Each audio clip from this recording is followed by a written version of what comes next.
But despite confident proclamations, the deal has yet to be officially inked. Analysts remain skeptical over whether Turkey will ever take delivery of the surface-to-air missile defense batteries. Some argue the message sent to the West matters more than the actual acquisition. The Pentagon has already sounded alarm, saying bluntly that generally it's a good idea for NATO allies to buy interoperable equipment. But President Recep Tayyip Erdogan boasted that, God willing, we will see the S-400s in our country.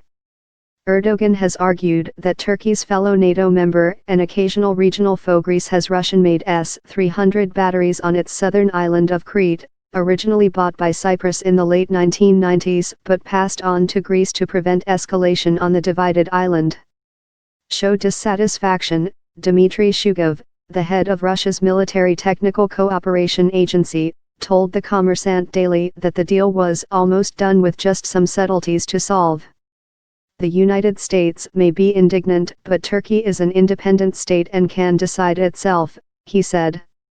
However, Igor Delanu, deputy director of the French-Russian Analytical Center in Moscow, said he was very skeptical that the deal would come to fruition. Russia was uncomfortable with the transfer of technology and production localization demanded by Turkey, he said. Moscow also had a demand backlog to its own forces but also to key client China.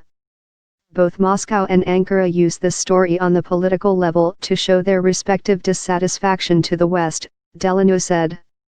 Russia's relations with NATO have been in crisis over its annexation of Crimea from Ukraine and for backing pro-Moscow separatists in eastern Ukraine.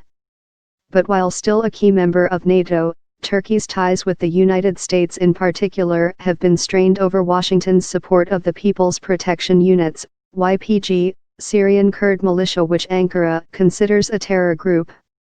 Ankara is also tempted to use the S-400 issue, since it has been deeply frustrated by America's ongoing military cooperation with the Syrian Kurds, said Delanu. Timur Akhmetov, Ankara-based Turkey expert at the Russian International Affairs Council, said the talks helped Russia promote its arms systems and corrode trust among NATO members, while Turkey wanted to show its Western allies it has a strategic choice in its relationships.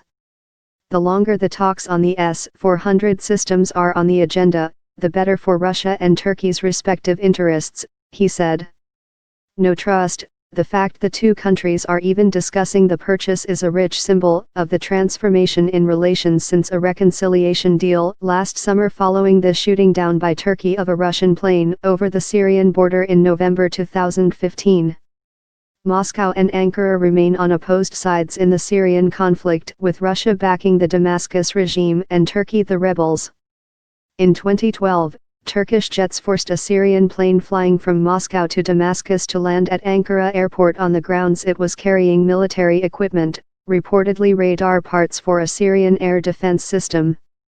The two post-imperial states both show an ability to compartmentalize relations by not letting a centuries-old and persistent regional rivalry pollute potentially fruitful, but limited, areas of cooperation.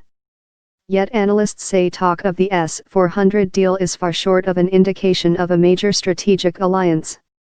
The only thing that makes both Turkey and Moscow drift to each other is their intention to pressure their own respective relations with the West, said Akhmetov. Delanu said, both partners do not trust each other but have built a geo-economic partnership mainly based on energy, with work in progress on the Turk Stream pipeline to pump Russian gas under the Black Sea.